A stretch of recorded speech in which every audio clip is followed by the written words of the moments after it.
Hello days, good morning all. എല്ലാ ദിവസവും രാവിലെയുള്ള പ്രീ മാർക്കറ്റ് റിപ്പോർട്ടിലേക്ക് നമുക്ക് കിടക്കാം.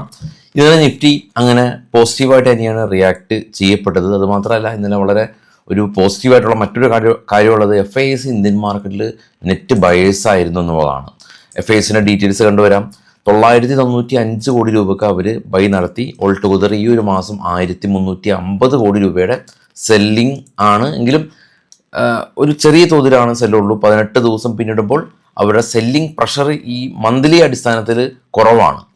കൂടാതെ നമ്മുടെ മാർക്കറ്റ് ക്ലോസ് ചെയ്തതിന് ശേഷം നടന്ന കാഴ്ചകൾ കാണുകയാണെങ്കിൽ ഏറ്റവും താഴെ US മാർക്കറ്റ് രണ്ടും നാസ്ഡാക്കും ഡോയും പോസിറ്റീവായിരുന്നു. അതിന് മുകളിലുള്ള 3 യൂറോപ്യൻ മാർക്കറ്റിന് പോസിറ്റീവാണ്. ഇനി ഏറ്റവും ടോപ്പിലേക്ക് പോകുകയാണെങ്കിൽ gold 4587, silver 72, bit coin 67,000, gift Nifty കാണാം 25,770, 736 നമ്മുടെ ഉണ്ടായിരുന്ന ക്ലോസിങ്. ഡോ ഫ്യൂച്ചർ എന്നാൽ ഇപ്പോൾ ട്രേഡ് ചെയ്യുന്നത് 52 പോയിന്റ് നെഗറ്റീവാണ്. US മാർക്കറ്റിൽ ലിസ്റ്റ് ചെയ്ത ഇന്ത്യൻ കമ്പനികളിൽ വിപ്രോ ഒരു 2% ഒരു ഇടിവ് രേഖപ്പെടുത്തിയിട്ടുണ്ട്. അപ്പോൾ US മാർക്കറ്റ് ഫ്ലാറ്റായ രീതിയിൽ ക്ലോസ് ചെയ്തു. FIS ബയേഴ്സ് ആയിരുന്നു. ഇപ്പോൾ ട്രേഡ് ചെയ്യുന്ന ഡോ ഫ്യൂച്ചർ നെഗറ്റീവാണ്, എന്നാൽ ഗിഫ്റ്റ് നിഫ്റ്റി നെഗറ്റീവ് അല്ല ആസ് ഓഫ് നൗ. ഇനി പ്രധാന വേറൊരു കാര്യമുള്ളത്, ഇന്ന് ട്രംപ് വീണ്ടും ഈ സ്റ്റീൽ കമ്പനീസിന് എതിരെ ഈ താരിഫ് തിരികെ കൊണ്ടുവരുമെന്നുള്ള ഒരു ന്യൂസ് ഉണ്ട്. അപ്പോൾ ഒന്ന് ശ്രദ്ധിക്കുക. അതുപോലെ നമ്മുടെ PM മോഡി പറഞ്ഞിരിക്കുന്നത് നമ്മുടെ AI സൂപ്പർ പവർ രാജ്യങ്ങളിൽ ഇന്ത്യ 3ാമത്തെ രാജ്യമാകുമെന്നാണ് അറിയിച്ചിരിക്കുന്നത്. നമ്മൾ ഇന്നലെ കണ്ടിരുന്നു, ഇൻഫോസിസും ആന്ത്രോപോക്സും ടൈപ്പായി, റിലയൻസ് ടൈപ്പായി. അപ്പോൾ ഒരുപാട് AI വികസന പ്രവർത്തനങ്ങൾ ഇന്ത്യയിലും നടക്കുമെന്ന് എക്സ്പെക്റ്റ് ചെയ്യാം. ഇതാണ് ഇപ്പോൾ ഉള്ള ഓൺലൈനായിട്ടുള്ള കാര്യങ്ങൾ. ഇനി നമുക്ക് സ്പെസിഫിക് ആയിട്ടുള്ള സ്റ്റോക്കുകളുടെ വാർത്തകളിലൊക്കെ പോകാം. ഇത് ബൈസൽ റെക്കമെൻഡേഷനൊന്നുമല്ല. നമ്മുടെ ഇൻസ്റ്റാ പേജ് ഫോളോ ചെയ്യാത്ത ആളുകൾ ഫോളോ ചെയ്യുക. അവിടെ നമ്മൾ ഫിനാൻഷ്യൽ കോണ്ടന്റുകൾ നമ്മളവിടെ പോസ്റ്റ് ചെയ്യാറുണ്ട്.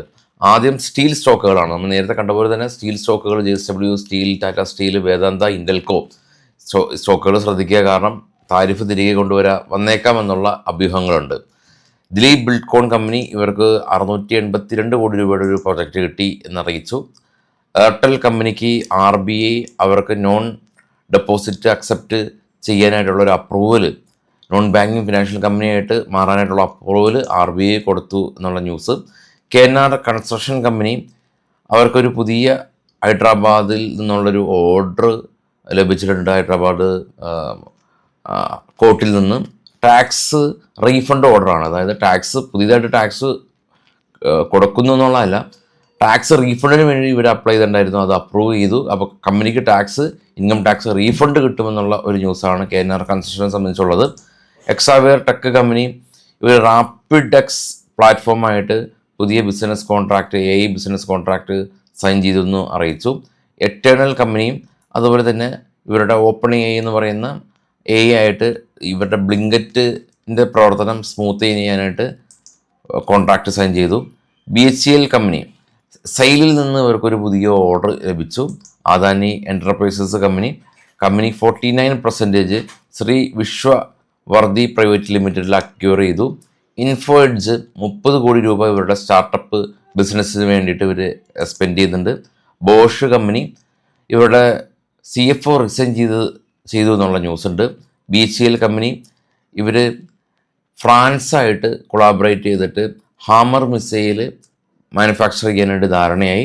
സ്വാതിക് ഗ്രീൻ എനർജി കമ്പനി 44 കോടി രൂപയുടെ ഡൊമസ്റ്റിക് ഓർഡർ കമ്പനിക്ക് ലഭിച്ചു എന്ന് കമ്പനി അറിയിച്ചിട്ടുണ്ട്. അപ്പോൾ ഇതാണ് ഇപ്പോൾ ഉള്ള സ്റ്റോക്കുകളുടെ വാർത്തകൾ.